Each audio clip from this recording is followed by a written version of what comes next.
Selamat pagi anak-anak semua. Bagaimana kabar kalian hari ini? Semoga baik-baik semua. Pada kesempatan ini, sebelum kita memulai materi pelajaran, terlebih dahulu kita berdoa. Berdoa menurut agama dan kepercayaan masing-masing. Berdoa selesai. Anak-anak sekalian, kita atau Ibu mohon perhatian untuk materi hari ini. Ibu agar kalian menyediakan buku paket prakarya agar nanti lebih mudah untuk menjawab setiap pernyataan yang ada pada materi yang Ibu sampaikan. Untuk anak-anak sekalian, mintalah bantuan pada ayah atau bundanya atau keluarga yang untuk mendampingi dan membantu jika menemukan kendala dalam kegiatan ini. Ya, anak-anak sekalian, Ibu akan mengulang kembali materi minggu lalu mengenai listrik. Kita perhatikan gambar berikut ini. Asal-usul listrik di rumah kita.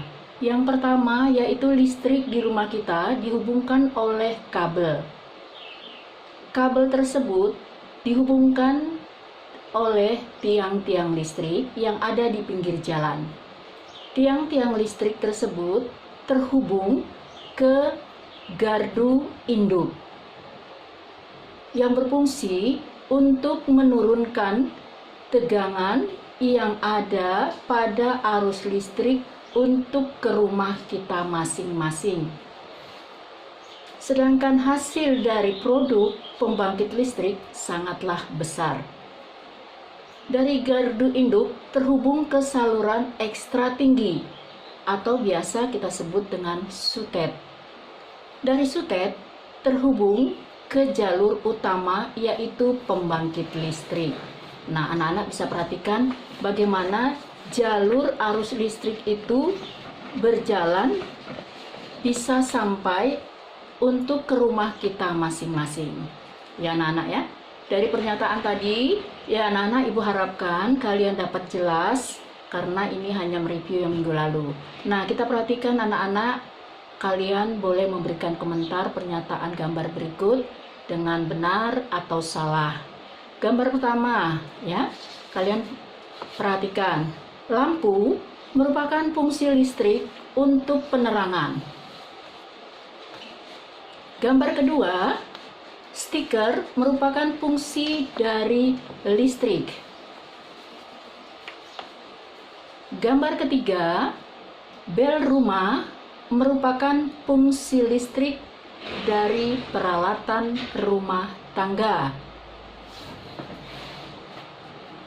Gambar keempat, kulkas merupakan fungsi listrik dari peralatan rumah tangga.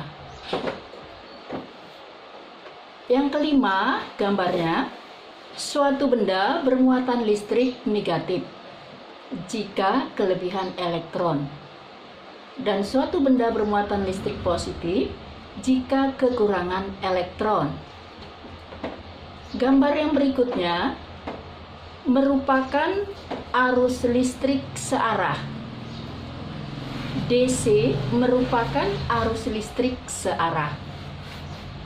Gambar berikutnya, daerah Toraja masih ada yang tidak terjangkau listrik. Gambar berikutnya, pembangkit listrik tenaga uap. Gambar yang berikutnya, arus listrik mengandung muatan positif dan negatif. Gambar yang berikutnya, DC yang energinya dari PLN menuju ke kulkas, mesin cuci, dan rice cooker. Nah, anak-anak sekalian, itu adalah materi minggu lalu. Kalian memberikan komentarnya dengan pernyataan benar atau salah. Semoga kalian dapat mengisinya ataupun memberi komentar yang terbaiknya. Ya anak-anak, kita masuk ke dalam materi kita yang hari ini adalah materi pembangkit tenaga listrik. Ya anak-anak, kita masuk ke dalam pembangkit tenaga listrik.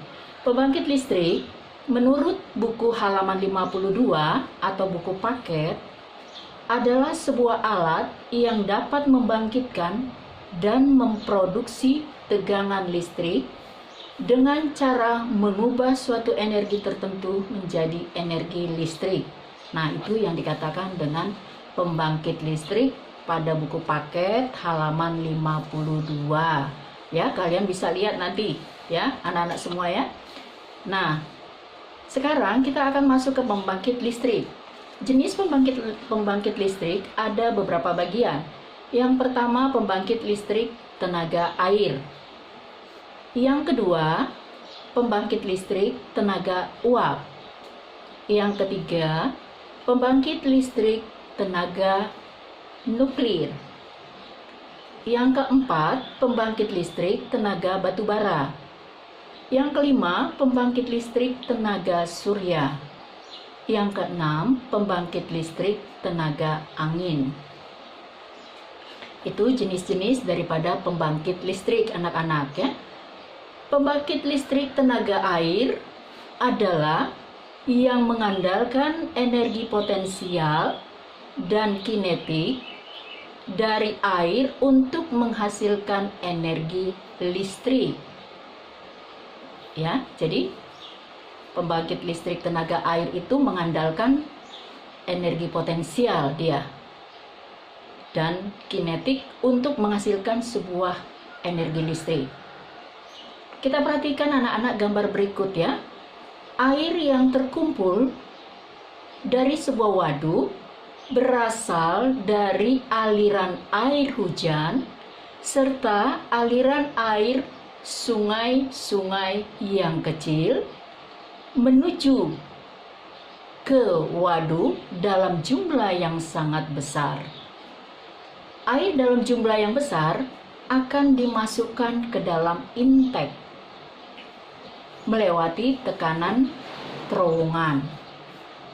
Selanjutnya, air akan melewati sebuah alat yang bernama surtank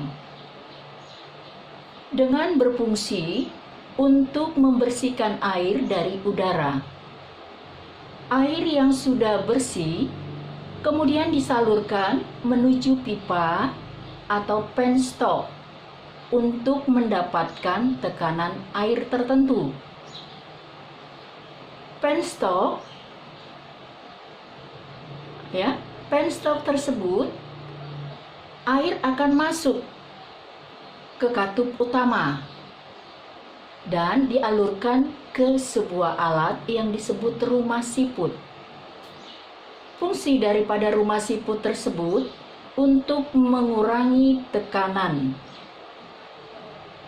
Lantas, air akan masuk menuju ke turbin. Turbin berfungsi untuk mengubah energi kinetik menjadi energi mekanik. Getaran dari turbin menyebabkan generator berputar.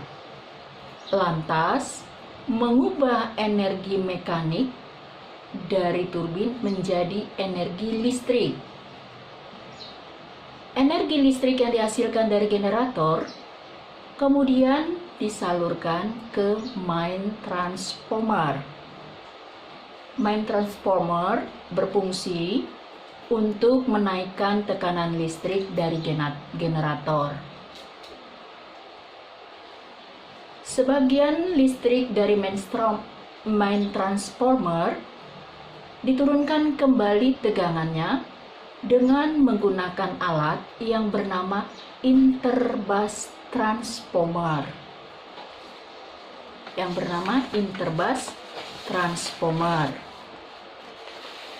Setelah itu akan didistribusikan kembali ke seluruh wilayah melalui saluran ekstra tinggi. Nah, inilah anak-anak penjelasan bagaimana pembangkit listrik tenaga air yang diubah menjadi energi listrik. Nah, anak-anak nanti bisa kita lihat dari tayangan video berikut. Cirata tidak sendirian menggunakan air dari Sungai Citarum. Waduk ini berbagi air bersama dua waduk lain, Saguling dan Jatiluhur. Jadi ini waduk Kaskeding yang paling atas itu waduk Saguling, kemudian di bawah di tengah itu Cirata, kemudian yang paling bawah Jatiluhur. Ini dilakukan pengaturan sehingga kecukupan air untuk pembangkit, kemudian juga di hilir adalah kebutuhan utamanya untuk irigasi dan air minum. Bendungan Cirata terletak di 3 kabupaten di Jawa Barat, Purwakarta, Cianjur, dan Bandung Barat. Bendungan ini memiliki ketentuan khusus untuk tinggi air di waduknya. Tinggi permukaan air paling rendah adalah 205 meter dan paling tinggi 220,7 meter. Dari air inilah PLTA Cirata memulai proses produksinya. Air dalam jumlah besar dimasukkan ke dalam intake melewati terowongan tekanan. Selanjutnya air masuk ke sebuah alat bernama surge tank yang berguna untuk membersihkan air dari udara. Air yang sudah bersih kemudian disalurkan menuju pipa atau penstock untuk mendapatkan tekanan air tertentu. Dari pipa, air masuk ke katup utama dan dialirkan ke sebuah alat yang disebut rumah siput untuk mengurangi tekanan. Dari sini, air lantas dikirim ke turbin yang mengubah energi kinetik air menjadi energi mekanik. Kecepatan gerak turbin dipengaruhi oleh besarnya tekanan aliran air yang dialirkan ke dalam turbin. Besarnya tekanan aliran air dipengaruhi oleh debit air yang dialirkan serta konstruksi dan penempatan saluran air yang mengalirkan air tersebut. Semakin lebar diameter dan semakin tinggi pintu saluran air dibuka, maka semakin besar debit air yang dialirkan. Ini berarti semakin tinggi tekanan air yang masuk ke dalam turbin. Putaran turbin menyebabkan generator berputar. Generator lantas mengubah energi mekanik dari turbin menjadi energi listrik. Hartono, manajer operasi PT Pembangkitan Jawa Bali, unit pembangkit Cirata, menjelaskan soal listrik yang dihasilkan di wilayahnya. Dari masing-masing unit tadi, listrik yang dihasilkan dari generator dengan tegangan 16,5 kV, kemudian dialirkan ke main transformer. Masing-masing main transformer menaikkan tegangan listrik dari 16,5 kV menjadi 500 kV. Sebagian listrik diturunkan kembali tegangannya menjadi 150 kV dengan menggunakan sebuah alat yang bernama interbus transformer. Listrik 150 kV tidak disalurkan untuk sistem Jawa, Madura, dan Bali. Tegangan sebesar ini hanya dipakai untuk wilayah di sekitar Cirata, yaitu Padalarang dan Purwakarta. Di PLTA, air adalah yang utama dan tersedia dalam waduk, serta besar air yang akan dialirkan melalui pintu saluran air untuk menggerakkan turbin harus selalu diketahui dengan pasti kondisinya, sehingga PLTA dapat beroperasi sepanjang tahun meski saat musim kemarau panjang.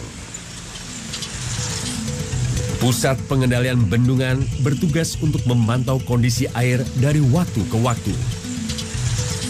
Tinggi muka air waduk dan debit air yang masuk waduk harus selalu dipantau dengan benar. Selain itu, Pusat Pengendalian Bendungan juga memiliki tugas tambahan. Ia diwajibkan untuk mengetahui beberapa hal, seperti meramalkan banjir yang akan tiba dan memberikan tanda bila hujan, atau debit air yang masuk melebihi batas tertentu. Bila terjadi banjir besar, harus dihitung berapa besar volume air yang harus dibuang keluar dari waduk melalui pintu pembuangan air sehingga tetap terjadi keseimbangan air dalam waduk.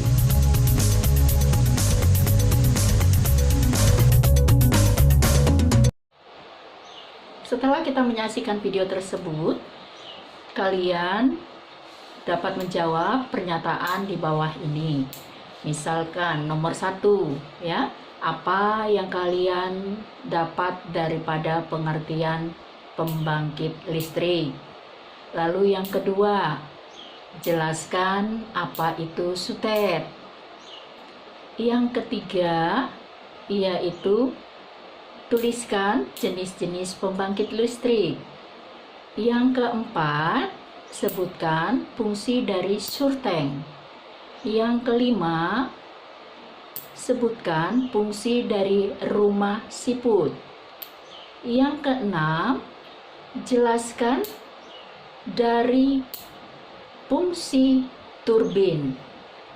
Yang ketujuh, yaitu coba kalian ringkas bagaimana listrik terjadi dari pembangkit listrik tenaga air. Demikianlah anak-anak materi kita. Minggu depan kita bisa lanjutkan lagi. Selamat kalian mengerjakan. Terima kasih Ibu ucapkan selamat pagi.